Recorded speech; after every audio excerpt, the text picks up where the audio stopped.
The world was made of mud, noise, and a peculiar, electric kind of fear. Lieutenant Sam Cullen knew this now, in his bones. The theory from the officers' school in Fort Sill felt 1,000 years away. Back then, artillery was about clean trajectories, windage calculations, and paper targets. Out here, in this waterlogged hole in the earth outside St. Mihiel, it was about survival. And right now, survival was a thin, muddy thread. Sam's advanced observation post was a generous term for a coffin-sized crater reinforced with splintered planks and a heartbreakingly small sandbag wall. It perched on the forward slope of a ruined ridge, giving him a god's-eye view of the torn-up valley below, no man's land, and the dark, sinister line of German trenches beyond.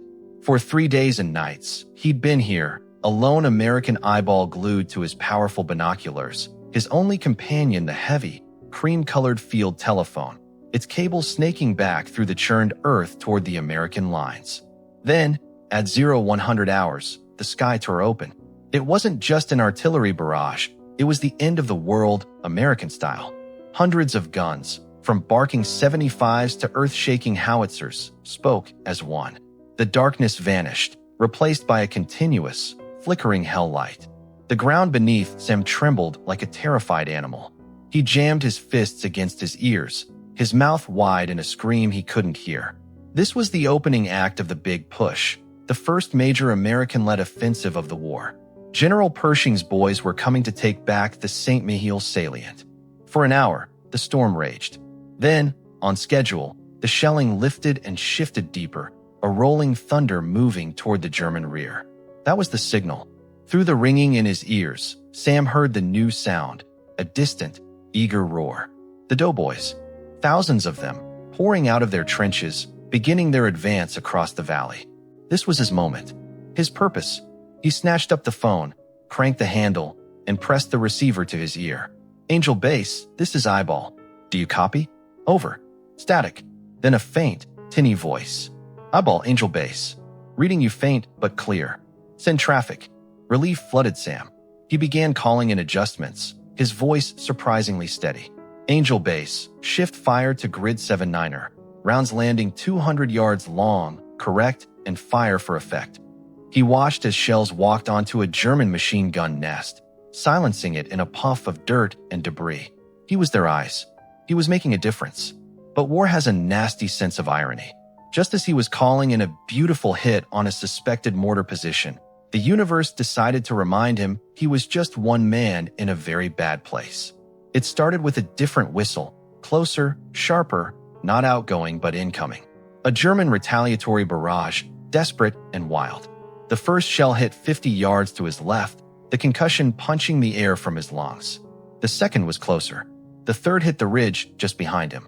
The world dissolved into chaos. Dirt and rock rained down. One of his precious plank supports cracked with a sound like a gunshot. And then, a deafening crump right on the lip of his hole. The sandbag wall vanished. The impact threw him against the back of the pit, his helmet flying off, his binoculars lost in the muck. When the dust settled, Sam was buried to his waist in cold, wet earth. He gasped, clawing himself free. His post was ruined. And his phone. The phone was half buried, but the handset was still in his hand. He dragged it out, his heart hammering against his ribs. He cranked. Nothing. No friendly hum. No static. Just a dead, hollow silence. "No, no, no, no," he whispered, cranking frantically. He traced the cable with his eyes. 3 feet from the phone, it ended in a frayed, shredded mess. Severed by shrapnel. He was cut off. Truly, utterly alone. The American advance was moving forward in the valley below, a dark, flowing shadow. But between him and them was now a deadly puzzle of uncut German wire, hidden machine guns his barrage had missed, and God knows what else. Going back on foot was suicide. He was trapped in his ruined eye socket, blind to his own side. And as he peered through the smoke, his blood ran cold. Movement, not from the American lines, but from the German side. Shadows flitting from shell hole to shell hole, moving against the flow of the American advance. A German counterattack, a battalion at least, maybe more, using the confusion and the lifted barrage to push forward, to hit the advancing Americans in the flank. They were coming right toward his ridge, right toward him, In minutes, they would overrun his position, and with no one to call and fire on them, they'd slice into the unsuspecting American advance like a scythe through wheat. The entire battle, right here on this muddy ridge, could be lost. Despair threatened to swallow him whole. Then his fingers, probing the phone in a last, hopeless gesture, found something. The battery compartment. The heavy, dry-cell battery inside was cracked, leaking its acidic innards. Dying, but not quite dead. With a shaking hand, he smacked the side of the phone. Once, twice. A weak, sputtering buzz sounded in the earpiece. Then a voice, ghostly and faint, as if shouting from the bottom of a well. "Eyeball, you copy static status." The battery was dying. He had minutes of power, maybe less. One thin, crackling thread connected him to the guns that could save the day. Sam Cullen took a deep, shuddering breath of cordite-tainted air. He pulled the phone close, his lips almost touching the transmitter. He had to make every single word count. "Angel Base," he said, his voice suddenly calm, clear, and deadly serious. "This is Eyeball. Battery critical. I am cut off and about to have company. Adjust all fire to my grid. I am going to talk you on a target. We have one shot at this. Do you understand? Over." The static hissed. Then the faint, blessed reply. "Eyeball, we copy. The guns are yours. Talk to us." Sam Cullen, the last eye of the American barrage, wiped mud from his face, peered over the ruined lip of his hole at the advancing tide of gray uniforms, and began to whisper the dance of death. The voice from the phone, Sergeant Harrigan back at Angel Base, was his only tether to sanity. It was faint, fading in and out like a radio signal from the moon. Every word Sam spoke had to be a perfect, clear pearl. There was no time for repetition. "Angel, initial correction," Sam whispered, his eye pressed to a small periscope he'd managed to dig out of the muck. It gave him a shaky, narrow window on hell. "Target is advancing enemy infantry. Estimate battalion strength. They are using the draw at the base of my ridge for cover. Grid reference, Sierra Tango 0903 by 427. Do you have it?" A long pause. Sam's heart hammered against his ribs. He could hear the guttural shouts of German officers now, see the sharp, coal-scuttle shapes of helmets bobbing in the morning mist below. "Eyeball confirm. 0903, static. 427. Harrigan's voice was breaking up. "Confirm." Sam hissed, urgency cutting through his forced calm. "Fire one gun for registration. Smoke if you have it. I will adjust." "Roger. Gun 1, firing now." Sam waited, every muscle taut. The world seemed to hold its breath. Then, a distant thump from far behind the American lines. A moment later, a shell whistled overhead and burst with a soft crump and a puff of white phosphorus smoke 300 yards to the right of the advancing German column and 100 yards long. It was off. Way off. The Germans didn't even flinch. They knew a ranging shot when they saw one. Sam's mind raced, doing the frantic math. Angel, correction. Drop 200. Left 500. Fire for effect. Repeat correction. Eyeball, left 500. The phone buzzed violently, then died into a silent hiss. The battery. Sam's blood turned to ice. He smacked the box again, a desperate prayer on his lips. Come on, come on. A weak, watery buzz returned. Copy left 500. Confirm. Sam nearly shouted, then caught himself, lowering his voice to an intense whisper. Left 500, drop 200. All guns. Fire for effect now. He didn't wait for confirmation. He had to trust Harrigan had heard. He watched the draw. Seconds ticked by, each one an eternity. A German machine gun team was setting up not 200 yards from his hole. He could see them clearly, the gunner slotting the bipod into the mud. Then, the sky sang its song of vengeance. It started as a distant rumble, like an approaching train. It grew to a shrieking chorus. This was not one gun. This was a battery, maybe a whole battalion, speaking with one voice. The world below him erupted. The first salvo landed in a perfect line, a row of geysering earth and fire that walked directly into the head of the German column. Men and earth were thrown into the air in a silent, horrific ballet. The second salvo landed deeper, chewing into the heart of the battalion. The machine gun team vanished in a flash of orange. A raw, animal cheer tried to claw its way out of Sam's throat. He choked it down. This wasn't over. The Germans were professionals, veterans of the Eastern Front. They weren't breaking. They were scattering, going to ground in shell holes, using the chaos as cover. The barrage was pinning them down, but it wasn't wiping them out, and his battery was dying. He could feel the strength leaching from the connection with every passing second. "Angel, shift fire," he barked into the phone. "Right 100, drop 50. They're in the shell holes. You have to walk it through them." "Roger, shifting." Harrigan's voice was tense. "Eyeball, battery status?" "Our spotters on the flank can't see what you see." "Battery is fading fast," Sam said, the admission tasting like ash. "Just follow my calls. Right 100, drop 50. Now." The guns obeyed. The wall of explosions shifted, stomping through the lunar landscape of craters where the Germans hid. It was brutal, effective work. But Sam, scanning with his periscope, saw the flaw.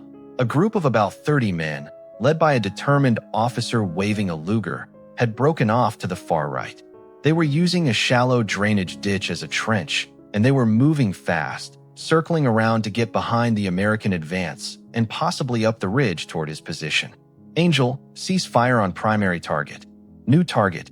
Infantry in the open, moving east along the drainage ditch at Grid Sierra Tango 111 by 431.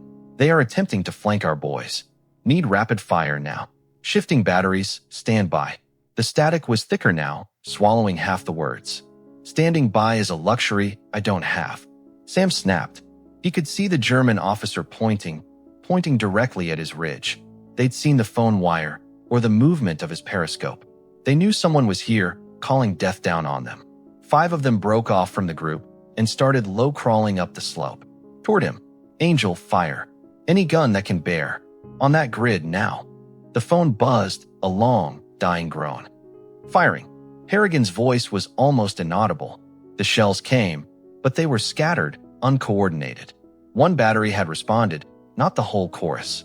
The explosions walked haphazardly behind the German flanking party, missing them. The 5 men coming for him were now halfway up the slope, hidden by scrub and crater. Sam was no longer just an observer. He was prayed out. He dropped the phone. It was useless for a moment anyway, and grabbed his sidearm, a standard-issue M1911 pistol. 5 against 1. He had maybe 2 minutes before they were on him. He had to survive, and he had to get that final, crucial correction through. He took a last look at the main German force, still pinned but dangerous, and at the flanking party slinking toward the American lines. One problem at a time. First, the hunters on the hill.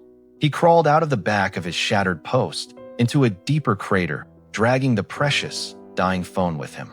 He had to move to become a ghost, and he had to whisper one last, perfect command to the guns before the battery gave out and the world went silent forever. Mud was Sam's new skin. He oozed through the crater, the cold, thick sludge seeping into his uniform, a strange comfort. It made him part of the earth, just another feature of this broken landscape. He cradled the field phone against his chest like a newborn. Its faint, persistent buzz the only sign it still held a flicker of life. The 5 Germans were good. He could hear them now, not shouts, but low, guttural whispers and the soft shush of cloth against wet earth. They were moving in a loose wedge formation, one man slightly ahead, the others flanking. Professionals. Sam's new crater was 10 yards from his OP. Not far, but it gave him a different angle. He risked a glance over the lip. He saw the lead German, a young man with a sharp face smeared with dirt, pause beside his ruined observation post. The German peered inside, then quickly ducked back, signaling to his comrades. They knew it was empty. Now they knew he was close. He had seconds.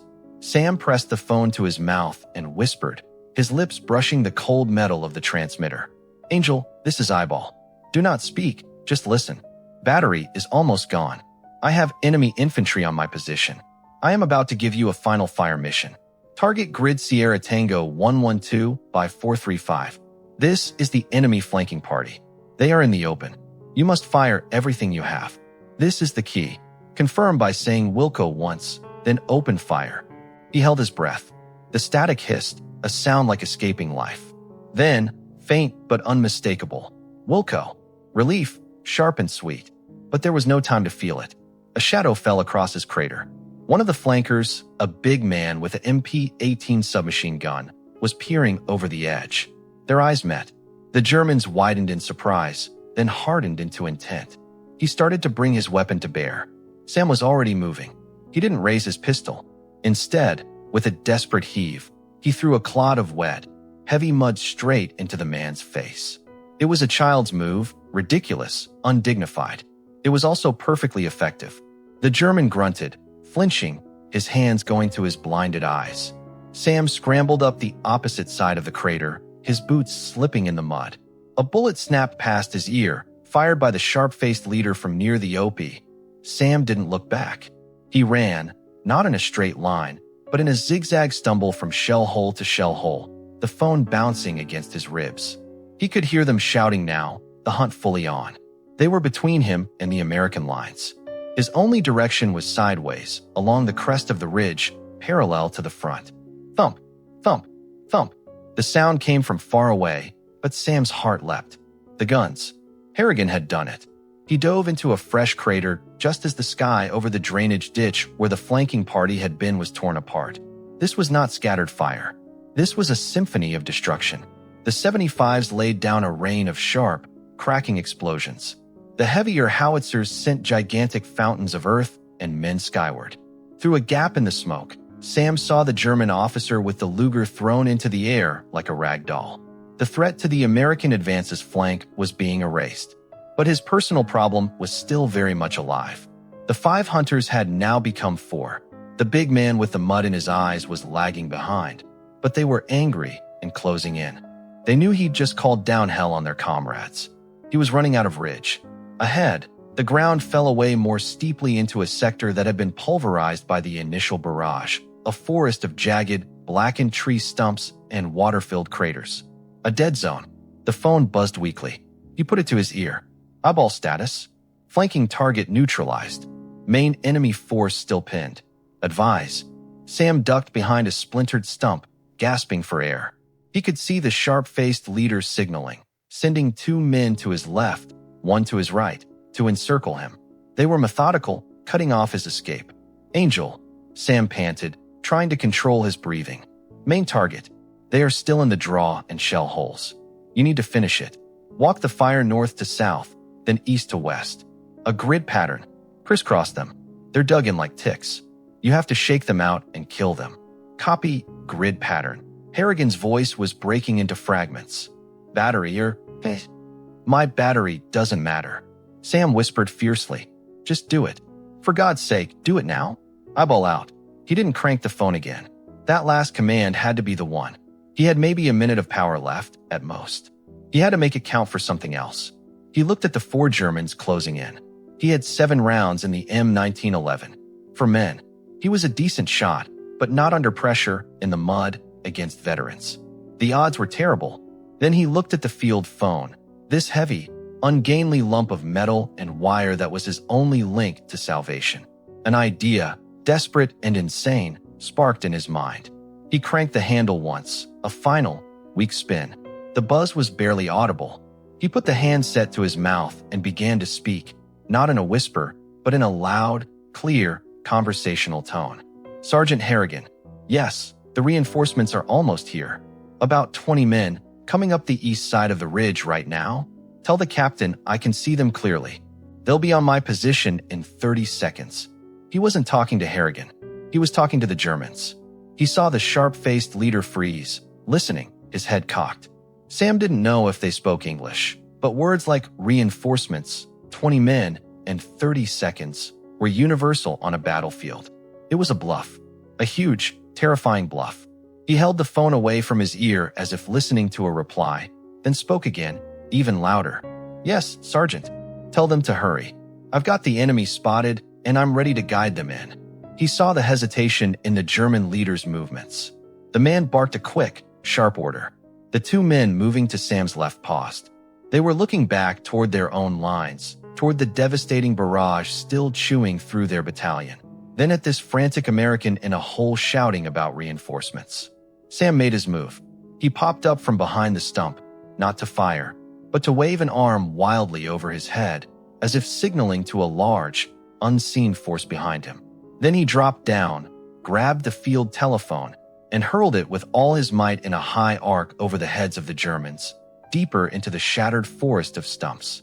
The phone landed with a crash and a final, dying sputter of static. The Germans' eyes snapped toward the sound. To them, it would sound like a squad leader's radio hitting the ground. It was the distraction he needed. While they were looking at the noise, Sam Cullen ran, not away from them, but in a desperate, slashing diagonal, back toward his original observation post, back toward the very edge of the ridge overlooking the valley, where the world was still ending under the crisscross fire of the American guns that Sam's lungs burned like he'd swallowed fire. The sprint back across the open stretch of mud felt like it took a year. Bullets kicked up geysers of dirt around his feet. The Germans had shaken off their confusion. His insane bluff had bought him 10 seconds, maybe 15. It was enough. He didn't dive into his old, ruined post. Instead, he slid on his belly over the lip of the ridge, into a shallow fold in the earth just below the crest. It was a terrible position, exposed from above, but it gave him an unobstructed, panoramic view of the valley below. The only view that mattered now. The German battalion in the draw was dying. The crisscross barrage Harrigan had called in was a work of horrific genius. Shells walked north to south, flushing men from their holes. Then, before they could reorient, a fresh salvo ripped east to west, catching them in the open. It was a meat grinder. Through the smoke, Sam could see tiny gray figures running, falling, being erased. The counterattack was being systematically dismantled. But it wasn't over. A hardened core remained, clustered around a small stone farmhouse ruin at the far end of the draw. It was a natural strongpoint, and from it, Sam could see the deadly flash of machine gun fire, pinning down a company of advancing Americans who were now trying to mop up. The American advance was stalling again, men taking cover in shell holes, caught in the open. He needed the guns.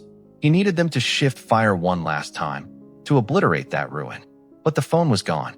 He'd thrown it away. The last, fading thread was cut. Despair, colder than the mud beneath him, seeped into his bones. He had come so far. He had guided the barrage like a conductor, saved the flank, held off his hunters.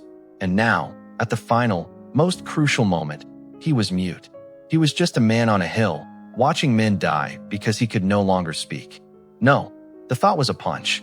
He wasn't just a man. He was an artillery spotter. His job was to see and to communicate what he saw. The phone was just a tool, and he had one tool left. With frantic hands, he ripped open the canvas satchel he always carried. Out came his signal pistol, a clumsy, single-shot flare gun, and his signal flares. Red for enemy spotted, green for all clear, white for illumination. He had no flares that meant shell the stone ruin at grid such and such. The code book in his head offered no solution. This was beyond doctrine. Then he remembered Harrigan. The old sergeant had a habit, a joke almost. Back in training, he'd said, "Lieutenant, if you ever get really lost, just send up a fireworks show. I'll figure it out." Sam's mind raced, creating a new, desperate doctrine. The farmhouse ruin was directly north of his position and slightly west. If he could signal a direction, a distance, he loaded a red flare. Pointing his arm not straight up, but on a sharp angle toward the northwest, he fired. Hop SSSSSSSSSSSH. The red flare streaked out, not into the zenith, but on a flat, burning arc, trailing crimson smoke, before it dipped and fizzled into the mud of no man's land, maybe 200 yards away. It was a signal seen by everyone, the pinned Americans, the Germans in the ruin, and, hopefully, by every observation post along the American line. For a moment, nothing. The battle seemed to pause, confused by this strange, low-flying red star. Then, from the German ruin, a machine gun turned its attention from the Americans below and began stitching a line of bullets up the ridge towards Sam's new position. They'd seen the flare's origin. They knew that I was still there, still trying to see them. Dirt sprayed into Sam's face. He ducked, his heart hammering. It hadn't worked. Harrigan hadn't understood, or he hadn't seen it. He had to be clearer, more specific. He thought of a clock face. He was the center. 12 o'clock was due north, toward the American lines. The ruin was at 10 o'clock. He loaded a white flare. He fired it, again on a low trajectory, but this time aiming as best he could for the 10 o'clock position relative to him. Hop SSSSSSSSSSH. The brilliant white phosphorus flare shot out, a miniature comet. It flew, burning with intense, magnesium-bright light, and landed, blessedly, miraculously, just 50 yards short and to the left of the stone ruin. It illuminated the whole ghastly scene in a stark, shadowless glare, perfectly highlighting the target. Sam didn't wait. He loaded his last flare, a green one. The all-clear signal. It made no sense in this context, unless it was the final piece of the message. Red for danger here. White for look here, specifically. Green for go ahead. Fire. He pointed the pistol straight up at the zenith and pulled the trigger. Pop SSSSSSSSSSH. The green flare soared into the morning sky, a triumphant, emerald star bursting against the smoky gray, hanging there for all to see. He had nothing left. No phone, no flares, barely any cover. He lay in his shallow fold, exposed to the machine gun fire from the ruin, and waited. He had spoken his last word in the only language he had left. Behind the American lines, in the crowded, wire-filled dugout of Angel Base, Sergeant Harrigan had been staring through his own periscope, blind to the crucial draw, relying entirely on the fading voice of his lieutenant. When the voice had ceased, a cold dread had settled over him. Then he'd seen the first flare, a red streak, pointing like a bloody finger. What in the Sam Hill, he'd muttered. Then the white flare, a blazing pointer landing right by that stubborn ruin he knew was causing trouble, but couldn't quite see from his angle. Then the green star, high and clear. Harrigan was a simple man. He didn't think in poetry. He thought in artillery. And this was the clearest fire mission he'd ever received. He whirled to the battery command phone, his voice a roar that cut through the underground din. All batteries. Final adjustment. On the white flare. See it? Target the stone ruin at the base of that flare. Observer is signaling with everything he's got. Fire for effect. Bury it. Now, now, now. He never used the word now 3 times. Every gunner on the line knew what it meant. The response was immediate. A thunder that seemed to gather itself from miles of front. Not just Sam's assigned batteries, but every American gun that could swing its barrel to bear. It was the full voice of the American Expeditionary Force, and it was furious. Sam saw the sky darken with the incoming shells. This was it, the final word. He pressed his face into the mud, his hands over his head, and smiled a ragged, muddy smile. The sound began not as separate reports, but as a single, growing roar, like a rock slide in the sky.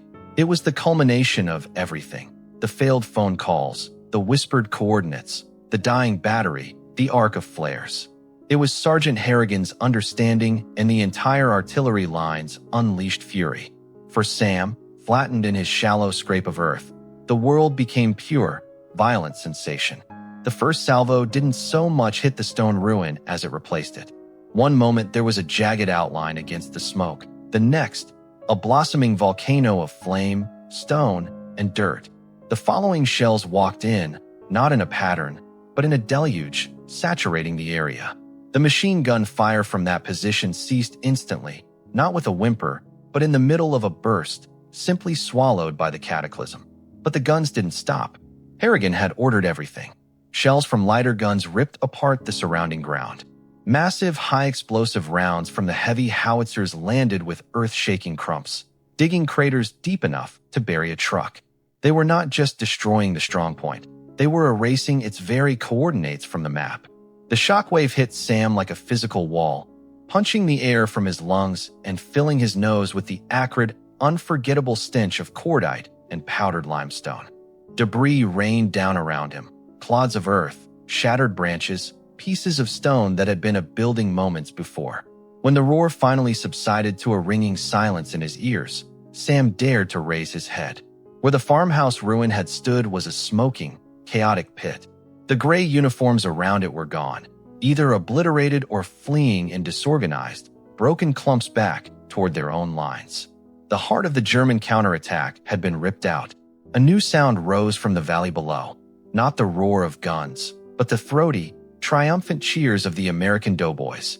Freed from the deadly pinning fire, they rose from their shell holes and surged forward with renewed vigor, mopping up the scattered remnants of the battalion. The battle for the valley was over, and America had won it.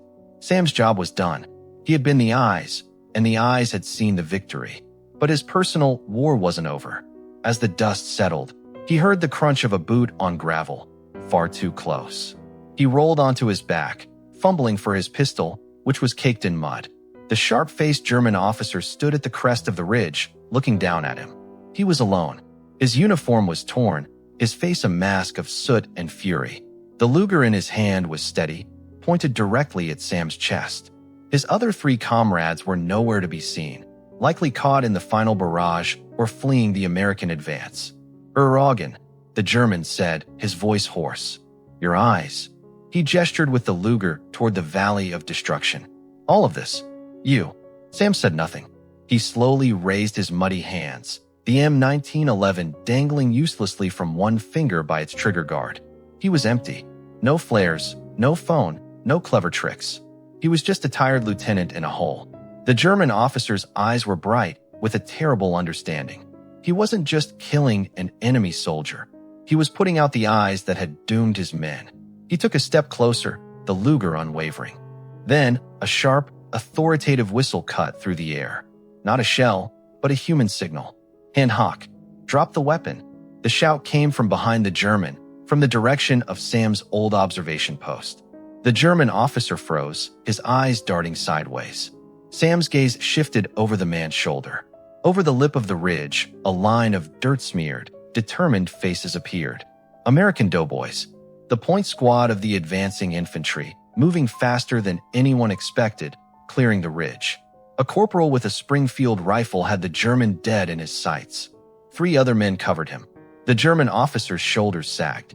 The fury drained from his face, replaced by a hollow exhaustion. He knew the calculus. He slowly bent, placed the Luger on the ground, and raised his hands. In an instant, 2 Americans were on him, pulling his arms behind his back. The corporal hopped down into Sam's hollow, his eyes wide. Holy smokes, Lieutenant. Are you Cullen? The spotter. Sam nodded, suddenly so tired he could barely keep his head up. Yeah, that's me. The corporal let out a low whistle, looking from Sam to the apocalyptic scene in the valley, then back to the German officer being searched. We heard the whole thing. The chatter on the field phone lines, it's all anyone's talking about. They said you were Callan in the whole war with a dying phone. Then we saw them flares. He shook his head in awe. They're calling you the ghost of St. Mihiel on the wire. Said you were dead for sure. Sam managed a weak, muddy smile. Feel like it. More soldiers were cresting the ridge now, securing the position. A medic slid down beside Sam, checking him over with practiced hands. Just exhaustion, sir. And maybe your ears are going to ring for a week. As the medic helped him to his feet, Sam saw Sergeant Harrigan clambering over the broken ground, his face etched with concern and a fierce pride. He pushed through the soldiers and came to a halt in front of Sam. For a long moment, the old sergeant just looked at his young lieutenant, covered in muck, swaying on his feet. Then Harrigan did something he had never done before.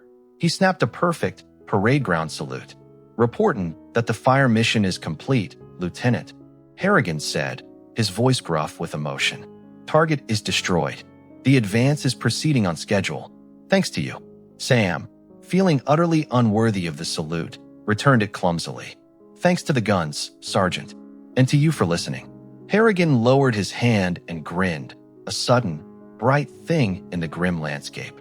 Hell, sir, that fireworks show of yours was the clearest command I got all day. Now come on. The captain wants to see you. Everybody wants to see you. Supported by the medic and flanked by Harrigan, Sam Cullen took one last look back at his ridge, at the field of victory he had helped paint with fire and steel. He was no ghost. He was alive. And as he was led back toward the American lines, passing through columns of fresh troops moving up, he saw men pointing, whispering. Word was spreading faster than the soldiers could march. The lieutenant who became the eyes of the barrage, the ghost of St. Mihiel. He had started the day as an observer. He was ending it as something else entirely, a legend whispered on the wind, and a very tired man who desperately needed a cup of coffee. The walk back through the American lines was a journey through a world Sam had only ever heard through a telephone receiver. The rear was a buzzing, organized chaos of men, machines, and purpose. And everywhere, the whispers followed him like a wake. That's him, the spotter on the ridge. Heard he called in the whole barrage with a busted phone. They said he was dead. The ghost, they're calling him. The stares were a mix of awe, curiosity, and sheer disbelief that this mud-caked, hollow-eyed lieutenant was the source of the morning's thunder. Sam kept his head down, focusing on putting one foot in front of the other, the adrenaline crash leaving him feeling like a wrung-out rag. He was taken not to a dugout, but to a captured German command post, a reinforced concrete bunker that now flew a hastily planted American flag. Inside, the air was thick with the smell of damp wool, cigarette smoke, and victory. Maps were spread over a heavy oak table, and officers clustered around field radios buzzing with reports. In the center stood Captain Miller, Sam's battalion commander. He was a stern, capable man with a perpetual squint, but as Sam was ushered in, the captain's face broke into an expression of profound relief. He strode over, ignoring Sam's filthy state, and clasped his hand in a firm, two-handed grip. "Lieutenant Cullen, by God, son, by God." He shook his head, searching for words. "What you did up there, we had observers on the flanks, but they couldn't see into that draw. You were our only eye. When your phone went dead," he trailed off, the unspoken horror of what could have happened hanging in the air. Then those flares. Harrigan nearly burst a blood vessel screaming at the batteries. "That was quick thinking, Cullen. The quickest I've ever seen." "Thank you, sir," Sam croaked, his voice raw. "Just did my job." "Your job?" A new voice boomed. A burly colonel with a silver eagle on his collar stepped forward, a cigar clamped in his teeth. "Son, you rewrote the manual today. That counterattack was set to roll up our entire left flank. You didn't just spot for artillery. You directed the decisive action of the opening phase. We've pushed 3 miles past your ridge. 3 miles. Because you held the door shut." The colonel placed a heavy, friendly hand on Sam's shoulder. "I'm putting you in for a Distinguished Service Cross. Maybe more. The general himself will hear about this." The praise should have been exhilarating. Instead, it felt like a weight. Sam's mind wasn't on medals. It was on the sharp-faced German officer's eyes, on the red flare's arc, on the silent hiss of a dead phone. He just nodded, numb. "Thank you, sir." Captain Miller, sensing his exhaustion, intervened. "Get him some hot chow, coffee, and a cot." "That's an order, Lieutenant.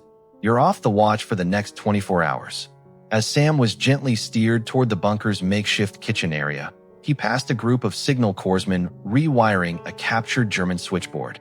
One of them, a wiry private with spectacles, looked up and did a double-take. "Sir, Lieutenant Cullen, sir." Sam paused. "Yes, Private." The private stood up, nearly tripping over a coil of wire. "Sir, we were the ones manning the relay for Angel Base. We heard everything.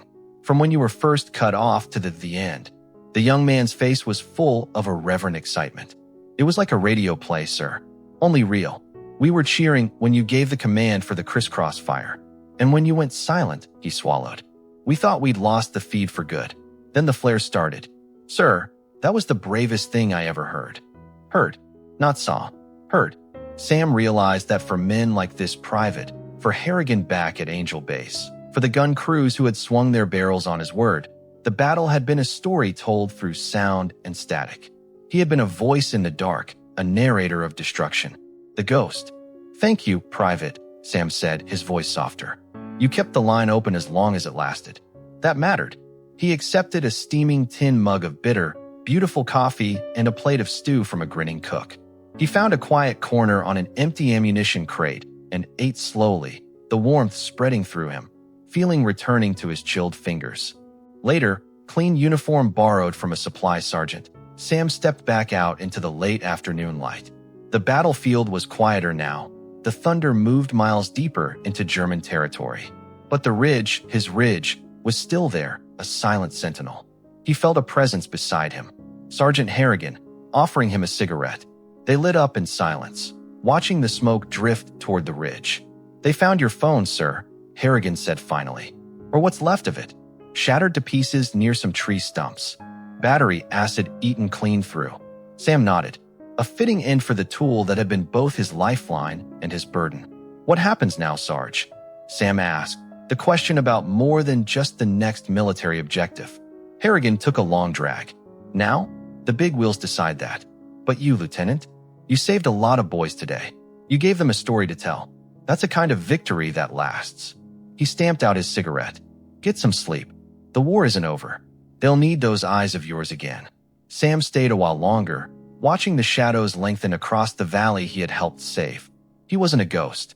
He was a man, forever changed.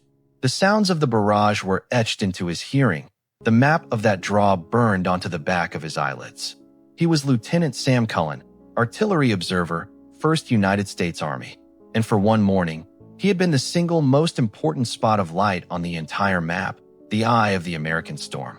He finished his cigarette, tossed the butt into the mud, and turned his back on the ridge. There was coffee to drink, a report to write, and, eventually, more battles to fight.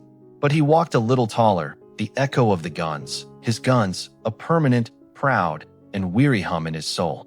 The end,